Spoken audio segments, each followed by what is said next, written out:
میرا تعلق پاکستان کے سب سے خوبصورت شہر اسلام آباد سے ہے۔ والد محترم بڑی ملٹی نیشنل کمپنی کے مالک ہیں اور والدہ ہاؤس وائف ہیں۔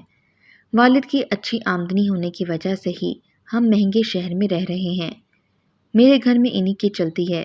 یوں تو سب کو سب کچھ لے کر دیا جاتا ہے، لیکن زندگی کے فیصلے وہی لیتے ہیں۔ یہاں تک کہ گھر میں کیا بنے گا سب انہی کی مرضی سے ہوتا ہے۔ میرے علاوہ میرا ایک بھائی اور ہے۔ میری ساری فیملی پڑھی لکھی ہے اور امیر ہے۔ شروع سے ہی ہم نے کبھی غریبی نہیں دیکھی۔ ہماری ہر خواہش پوری کی گئی۔ مہنگے کھلونوں سے ہمارا کمرہ بھرا پڑا ہے۔ ہم نے ہر چھوٹے چھوٹے مومنٹ کو انجوائے کیا۔ ہر خوشی پر گھر میں پارٹی ہونا معمول سی بات ہے۔ میرا داخلہ شہر کے مہنگے ترین اسکول میں کروایا گیا۔ میرا بھائی بھی اسی اسکول میں پڑھتا ہے۔ میں پڑھائی میں شروع سے ہی ذہین تھی۔ ہم دونوں بہن بھائی پہلی پوزیشن ہی حاصل کرتے ہیں، اور آخر کیوں ہم ذہین نہ ہوتے؟ کیونکہ ہمارے والد صاحب تو گولڈ میڈل تھے۔ وہ بتاتے ہیں کہ انہوں نے ساری زندگی مشکل میں کاٹی، تب جا کر یہ مقام ملا۔ ہماری طرح بچپن سے ہی یہ سہولتیں میسر نہیں تھی، نہ ہی وہ سونے کا چمچ لے کر پیدا ہوئے۔ ان کے سبھی بہن بھائی محنتی ہیں۔ وہ آج جس مقام پر ہیں، ان کی محنت کا نتیجہ ہے۔ مجھے تو لگتا ہے کہ یہ سب انسان کا مائنڈ سیٹ ہوتا ہے۔ باقی اتنے محنتی لوگ اب بھی 2 وقت کی روٹی مشکل سے کھا پاتے ہیں۔ او لیول کا اچھے نمبروں سے امتحان پاس کرنے کے بعد والد نے بھائی کو پڑھانے کے لیے بھیج دیا تاکہ مزید وہ تعلیم باہر جا کر پوری کرے۔ بھائی کے جانے سے میں اداس ہو گئی تھی۔ اس کے علاوہ گھر میں میرا کرائم پارٹنر جو کوئی نہیں تھا۔ جب میں نے آگے پاکستان کے مہنگے ترین کالج میں داخلہ لے لیا تھا، یہاں پر میرے بہت سے دوست بنے۔ مجھے کبھی دوست بنانے کے لیے تگ و دگ نہیں کرنا پڑی۔ لوگ خود ہی آ کر دوستی کی آفر کرتے ہیں۔ میں ہمیشہ سے ہی پارٹی کرنے یا اچھے کپڑے پہننے کی شوقین رہی ہوں۔ میرا غیر معمولی حسن اچھے اچھوں کو زیر کر دیتا تھا۔ مجھے اپنی کلاس کا بہت خیال تھا۔ میں ہمیشہ برانڈڈ چیز ہی کیری کرتی تھی۔ میری حد سے زیادہ خوبصورت ہونے کی وجہ سے ہی میری کم عمری میں بھی اتنے ہائی کلاس لوگوں کے رشتے آتے رہتے ہیں۔ میرے والد اس معاملے میں جلد بازی کے قائل نہیں تھے۔ انہوں نے ہمیں کہا کہ جب تک تعلیم مکمل نہیں ہو جاتی ہم اپنی زندگی انجوائے کریں۔ اس کے بعد وہ خود اچھا رشتہ ڈھونڈ کر یہ فرض بھی ادا کریں گے۔ اے لیول کے بعد یونیورسٹی کا سفر شروع ہو گیا۔ بہت سے میرے کلاس کے لوگوں نے مجھے دوستی کی آفر کی، لیکن میری دوستی سے زیادہ میں نے کسی کو بڑھنے نہیں دیا۔ میں آرٹس پڑھنا چاہتی تھی، لیکن میرے والد نے میرا داخلہ بزنس میں کروا دیا تھا۔ یونیورسٹی کا سفر ختم ہوا تو پھر جاب شروع کر دی۔ جاب کرنا مجھے پسند تھا اور والد صاحب نے بھی کوئی اعتراض نہیں کیا۔ وہاں کی ماہانہ سیلری سے زیادہ مہنگا تو میرا لباس ہوتا تھا۔ سبھی ستائش بھری نظروں سے مجھے دیکھا کرتے تھے۔ میں یہ جاب صرف شوق سے کر رہی تھی۔ مجھے پیسوں کی ضرورت نہیں تھی۔ میرے کولیگ میں کچھ مڈل کلاس گھرانوں سے بھی تعلق رکھتے تھے، جن کا تنخواہ سے مشکل سے گزارا ہوا کرتا تھا۔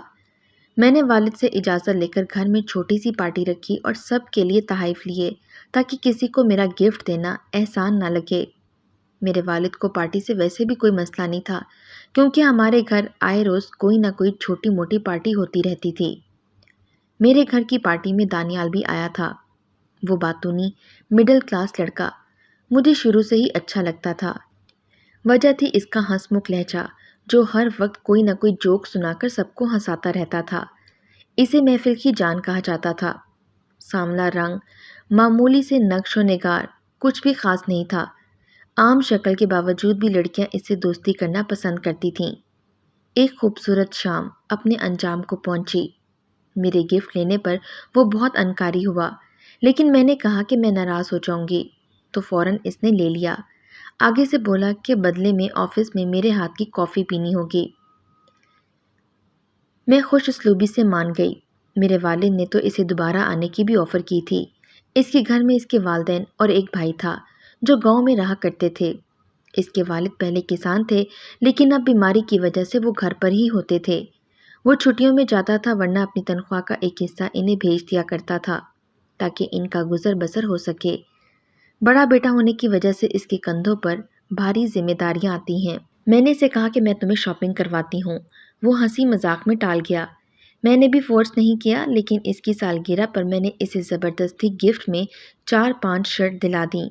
میری پسندیدگی پیار میں بدلنے لگی تھی۔ ہم دونوں آفس میں ٹی ٹائم میں اکثر ساتھ ہوتے تھے، وقت گزارنے لگے آپس میں۔ سب لڑکوں کا جھکاؤ میری طرف تھا۔ کسی نہ کسی بہانے میری مدد کرنے کے چکر میں فری ہونا مجھے خوب ہنساتا تھا۔ آفس کا باس بھی مجھے پسند کرتا تھا، لیکن حیرت کی بات تھی کہ سب لڑکیوں نے مجھے اس سے دور رہنے کا کہا تھا۔ ان کے مطابق وہ ایک نفسیاتی انسان ہے۔ خیر، مجھے کیا لینا دینا، میرے لیے تو دانیال کی دوستی کافی تھی۔ اس نے مجھے کھانا کھلایا، اپنی بائک پہ اسلام آباد گھمایا، بارشوں کے موسم میں زبردستی اسے گھسیٹ کے ساتھ لے جاتی۔ والد صاحب نے 2 بار کہا کہ میں یہاں سے نوکری چھوڑ کر ان کا آفس جوائن کر لوں، لیکن میں ٹال دیتی۔ مجھے دانیال سے دھواں دار محبت ہو گئی تھی۔ میں پارٹی میں جانے اور گھومنے پھرنے کی بجائے گھر میں اسی کے ساتھ میسج پر بات کرنے لگی۔ ہمارے درمیان رومانٹک شاعری کے تبادلے ہونے لگے تھے۔ محبت صرف مجھے نہیں، اسے بھی تھی۔ میرے غیر معمولی حسن کا اسیر ہو چکا تھا۔ والد صاحب میرا رشتہ کسی امیر کبیر فیملی میں دیکھنے لگے۔ میں نے دانیال کو کہا کہ وہ رشتہ بھیج دے۔ اس کا 2 منٹ کے لیے منہ کھلا کا کھلا رہ گیا۔ اس نے پھر سے پوچھا تو میں نے غصے سے کہا، کیا تم میرے ساتھ ٹائم پاس کر رہے ہو؟ وہ فوراً بولا، یہ وجہ نہیں ہے۔ وہ بھی مجھے شروع سے پسند کرتا ہے، لیکن اس کا سٹیٹس میرے سٹیٹس سے میچ نہیں کرتا۔ میں نے لگاوٹ سے اسے کہا کہ وہ ایک بار رشتہ بھیجے، میں اس کے ساتھ جھونپڑی میں رہنے کے لیے بھی تیار ہوں۔ میری اس بات پر وہ ہنس پڑا۔ یہ افسانوی باتیں کتابوں کی فہرست میں ہی اچھی لگتی تھیں۔ اس نے گھر میں بات کی۔ اس کے والدین کو کوئی اعتراض نہیں تھا۔ وہ میرے گھر رشتہ لے کر آئے۔ میں بہت خوش تھی، لیکن میرے والد نے انکار کر دیا۔ میری بھوک ہڑتال، کمرے میں بند ہونا، خودکشی کی دھمکی، کچھ کام نہیں آیا۔ وہ میرا رشتہ میرے باس سے طے کر چکے تھے۔ ان کی ضدی طبیعت نے مجھے باغی کر دیا۔ میں نے ان کے خلاف جانے کا فیصلہ کر لیا تھا۔ پھر نکاح والے دن میں عیش و عشرت کو لات مار کر دانیال کے ساتھ بھاگ گئی اور ہم نے گاؤں میں جا کر نکاح کر لیا تھا۔ دانیال نے مجھے کہا کہ میں سوچ سمجھ کر فیصلہ لوں، لیکن میری ضد پر ہار مان گیا۔ گاؤں کے کچے گھر میں 3 کمرے تھے، کھلا صحن اور لکڑیوں پر روٹی بنائی جاتی تھی۔ دانیال کے ماں باپ پڑھے لکھے نہیں تھے۔ دانیال کا ایک ہی بھائی تھا جو کالج میں پڑھ رہا تھا۔ نکاح کے بعد ان کی فیملی نے مجھے ایکسیپٹ کر لیا تھا۔ گاؤں کی عورتیں مجھے اشتیاق سے دیکھنے لگیں۔ ان کی بات ہی بہت فنی تھی۔ وہ مجھے ہاتھ لگا کر چیک کیا کرتیں کہ یہ اصلی بھی ہے یا نہیں۔ میری ساس کو مبارکباد دینے لگیں کہ ان کے تو بھاگ کھل گئے ہیں، جو اتنی خوبصورت بہو مل گئی۔ والد صاحب نے مجھے بہت دھمکیاں دیں، پیار سے سمجھایا میں واپس آ جاؤں، طلاق لے لوں، لیکن میں نہیں مانی۔ انہوں نے غصے میں کہہ دیا کہ وہ میرے سے ہر رشتہ ختم کر دیں گے۔ بھائی نے سمجھایا کہ وہ میرے خرچے نہیں اٹھا سکتا، میرا ایک سوٹ ہی اس کی پوری تنخواہ کی قیمت جتنا ہوتا ہے، لیکن میں نے یہی کہا کہ میں ایڈجسٹ کر لوں گی۔ دانیال کی محبت میں میں نے کچھ عرصہ گاؤں کے کچے مکان اور مچھروں کے بیچ میں گزار دیا تھا۔ دانیال اور میں واپس آ گئے۔ دانیال کو نوکری سے نکال دیا تھا، لیکن مجھے نہیں نکالا گیا تھا۔ شاید یہ بھی والد صاحب نے مجھے واپس بلانے کے لیے کیا تھا۔ میرا دل ان سے بدگمان ہونے لگا تھا۔ پھر شہر میں آ کر میں نے آفس دوبارہ جوائن کر لیا۔ دانیال کو میرے آفس جوائن کرنے سے کوئی اعتراض نہیں تھا۔ میرے باس نے بھی کوئی ایشو نہیں بنایا تھا۔ ذاتی زندگی اور پروفیشنل زندگی کو الگ الگ رکھا تھا۔ سب لوگوں نے مجھے مبارکباد دی۔ کچھ نے نصیحت کی کہ والدین کو راضی کر لو۔ دانیال نوکری کی تلاش میں آج تو دھکے کھا رہا تھا۔ ہم نے چھوٹا سا ایک کرائے پر گھر لے لیا تھا۔ میری سیلری پر ہم نے کچھ سامان بھی ڈلوا لیا۔ میری شادی کو 2 مہینے ہونے کو تھے۔ دانیال ایک دکان پر کھڑا ہو گیا۔ یہ سب میرے لیول کے مطابق تو نہیں تھا۔ کوئی مجھ سے میرے شوہر کی نوکری کے متعلق پوچھتا تو میں بات کو ٹال دیا کرتی۔ وہ اپنی تنخواہ ہر ماہ گھر بھیج دیتا۔ میں نے سیلون جانا، برانڈڈ کپڑے پہننا 2 مہینے سے لینا بند کر دیا تھا۔ ہوٹل کے مہنگے کھانے کھانا سب چھوڑ دیا تھا۔ ساس سے کچھ کھانا پکانا سیکھا تھا، وہی ڈشز ریپیٹ پر بنا لیتی۔ زبان کو گوشت کا مزہ چکھے 2 مہینے ہونے کو تھے۔ پتلی دال اور سوکھی روٹی ہی زیادہ تر کھائی جاتی، لیکن میں دانیال کی محبت کے ساتھ خوش تھی۔ میں اسے کہتی کہ وہ کمپنی میں اپلائی کرے تو وہ ٹال دیتا۔ شادی کے 3 مہینے ہماری اس بات پر بحث بھی ہوئی تھی۔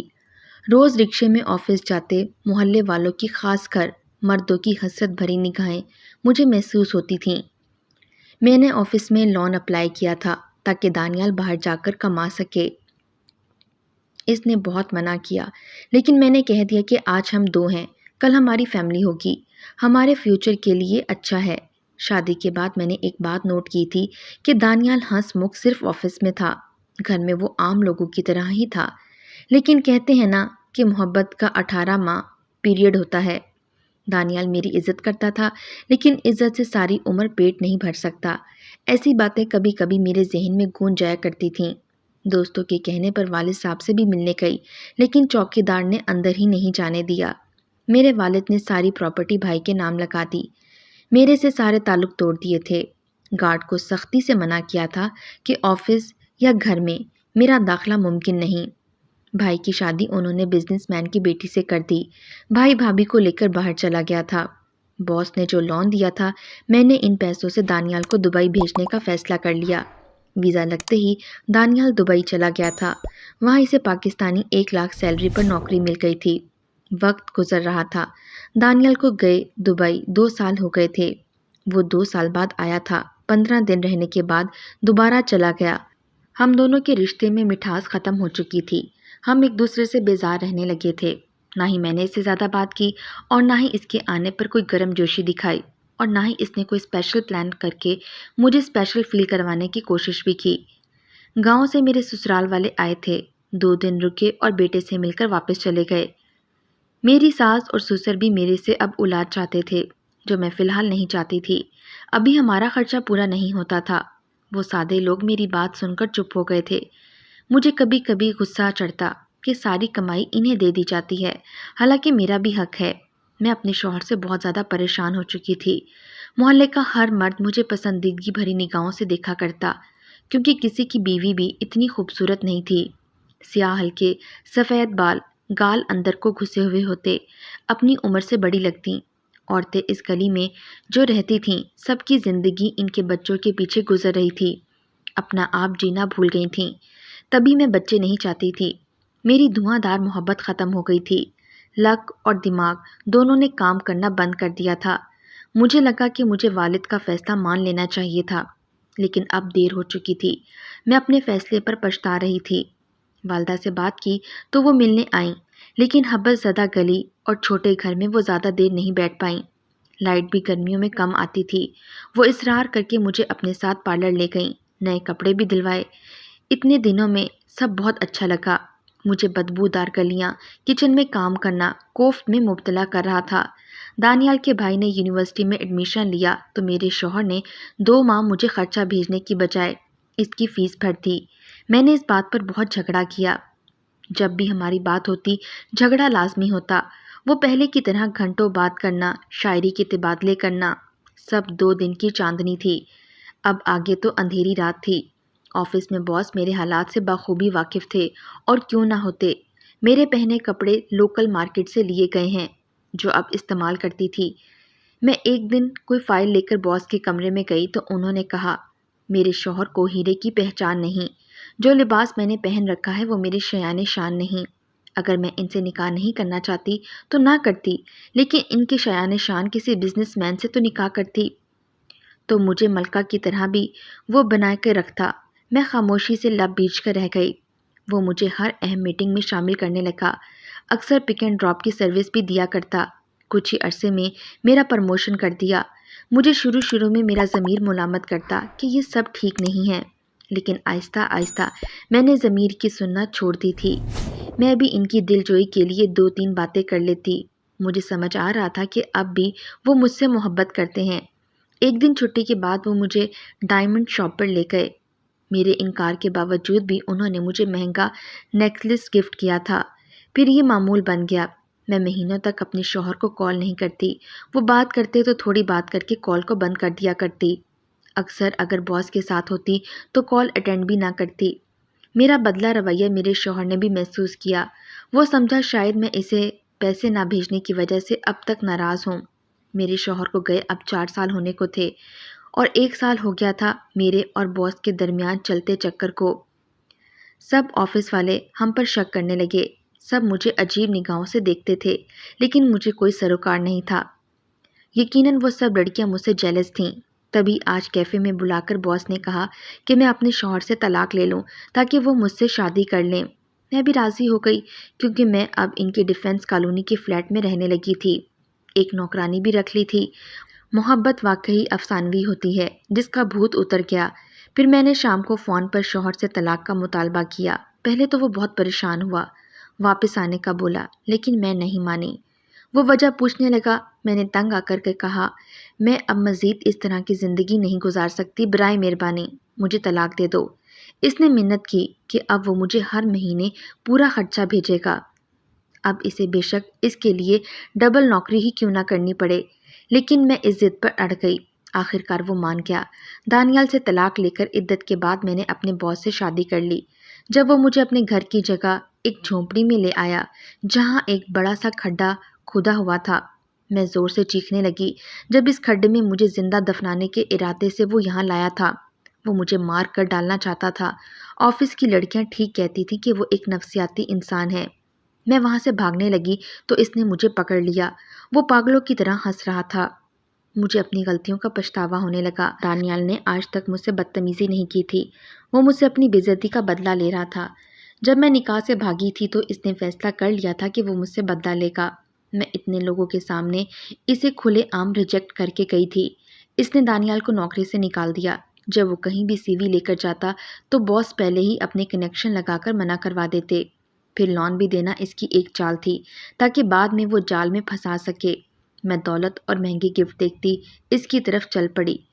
وہ اس سے پہلے مجھے دھکا دیتا میں نے اس کے بازو پر چکی کاٹی، اپنے آپ کو چھڑوا کر بھاگی۔ پتہ نہیں مجھے کدھر لے کر آیا تھا۔ سڑک پر اندھا دھند بھاگتی ہوئی میں ٹرک سے ٹکرائی۔ میں تھوڑی زندگی چاہتی تھی تاکہ سب سے غلطیوں کی معافی مانگ لوں۔ مجھے بس دانیال سے معافی مانگنی تھی۔ 2 مہینوں بعد مجھے ہاسپٹل میں ہوش آیا تھا۔ روڈ سے کچھ لوگوں نے مجھے اٹھا کر ہاسپٹل پہنچایا تھا۔ میرے والدین کو اطلاع دی تھی۔ میں 2 مہینے سے کومے میں تھی۔ میرے ہوش میں آتے ہی پولیس آئی۔ میں نے اپنا بیان لکھوایا۔ سب شاکڈ تھے میری حالت دیکھ کر۔ والد نے بھی مجھے معاف کر دیا۔ میں ایکسیڈنٹ کی وجہ سے دونوں ٹانگیں گنوا چکی تھی۔ سب جگہ سے معلوم کروایا کہ کہیں میرا علاج ممکن ہو سکے، لیکن مجھے اب ساری زندگی یوں ہی رہنا تھا۔ 1 مہینہ مزید ہاسپٹل میں رہنے کے بعد میں گھر آ گئی۔ میں نے گھر آتے ہی والد اور والدہ کو ساری حقیقت بتا دی۔ وہ خفا ہوئے کہ اتنے بڑے فیصلے میں خود سے لینے لگی۔ پہلی غلطی کے بعد میں نے دوسری غلطی اس سے بڑی کی تھی۔ باس سے میں نے طلاق مانگی، وہ مجھے طلاق دینے پر راضی نہیں تھا۔ اس نے مجھ پر قاتلانہ حملہ کیا تھا۔ والد کی سپورٹ ملتے ہی میں معاملہ عدالت میں لے آئی۔ 2-3 پیشی کے بعد میرے والد نے پیسہ لگا کر قابل وکیل کیا جو میری طلاق دلوا چکا تھا، اور باس کو بھی 2 سال کی قید ہوئی تھی۔ سننے میں آیا تھا کہ اس سے پہلے بھی اس پر کیس تھا۔ وہ خوبصورت لڑکیوں کو جال میں پھنسا کر شادی کرتا، پھر انہیں مار دیتا۔ وہ ایک ذہنی مریض تھا۔ اس حادثے کو 2 سال ہونے والے ہیں۔ بھائی اور بھابھی ننھے بھتیجے کے ساتھ پاکستان واپس آئے تو ننھے شہزادے کو اٹھاتے میری آنکھیں خود بخود بھیگ گئیں۔ اگر میرے اور دانیال کے بچے ہوتے تو وہ بھی اتنے ہی ہوتے۔ شاید اللہ نے اسی وجہ سے نہیں دیے کہ میں نے ان ننھے فرشتوں کے وجود کو بوجھ سمجھا۔ سب اپنی زندگیوں میں خوش تھے۔ میرا دل کرتا میں دانیال سے ایک بار معافی مانگوں، لیکن سامنا کرنے کی ہمت نہیں ہوتی۔ اللہ کے سامنے جھک کر گھنٹوں دعائیں کرتی رہتی اور روتی رہتی، اپنی غلطیوں کی معافی مانگتی۔ مہنگے کپڑے، جویلری وغیرہ ایک دکھاوا ہے جو آخرت کے ساتھ میری دنیا بھی نکل گیا۔ ایک دن گاڑی میں بھابھی کے ساتھ باہر آئی تو میری نظر دانیال پر پڑی۔ وہ دکان پر کھڑا تھا۔ میں نے بھابھی کی مدد سے ویل چیئر پر بیٹھی تھی۔ اس کے قریب گئی۔ اس کی گود میں چند ماہ کا بچہ تھا، ساتھ ایک سادہ سی لڑکی کھڑی تھی جس کا ہاتھ تھامے وہ دکان پر چیزیں پسند کر رہا تھا۔ مجھے خوشی ہوئی کہ اس نے زندگی میں آگے بڑھنے کا فیصلہ کیا۔ میری آواز پر پلٹا۔ میری حالت دیکھ کر وہ حیران رہ گیا۔ میں نے ہاتھ جوڑ کر سب کے سامنے اس سے معافی مانگی۔ میں نے اس سے ایک ایک گناہ کی معافی مانگی۔ اس کے نکاح میں ہوتے ہی غیر مرد سے چکر چلانے کی سزا ملی تھی مجھے۔ اس نے مجھے معاف کر دیا، اپنی بیوی اور بچوں سے بھی میرا تعارف کروایا۔ 2 سال پہلے ہی میری شادی کے بعد اس نے شادی کی تھی۔ وہ اپنی بیوی اور بچے کے ساتھ خوش تھا۔ اس کی کمپنی نے اس کا تبادلہ پاکستان کر دیا تھا۔ وہ اب اس تنگ گلی میں اپنے بیٹے اور بیوی کے ساتھ رہتا تھا، لیکن اس کی زندگی کتنی مکمل تھی۔ اس کی بیوی نے وہ گھر جنت بنا دیا تھا۔ میں خالی ہاتھ تھی، یہ رشتہ گنوا دیا۔ میں گھر لوٹ آئی۔ میرے والد کبھی اپنی مرضی چلانے والے نہیں تھے، وہ بس اپنی اولاد کی بھلائی سوچا کرتے تھے۔ میری آنکھوں سے دولت کی پٹی ہٹی تو یہ بات سمجھ آئی تھی۔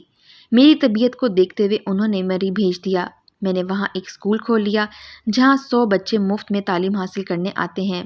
میں یوں ہی دوسروں کی مدد کر کے اپنے ضمیر کا بوجھ ہلکا کرنے کی کوشش کرتی ہوں۔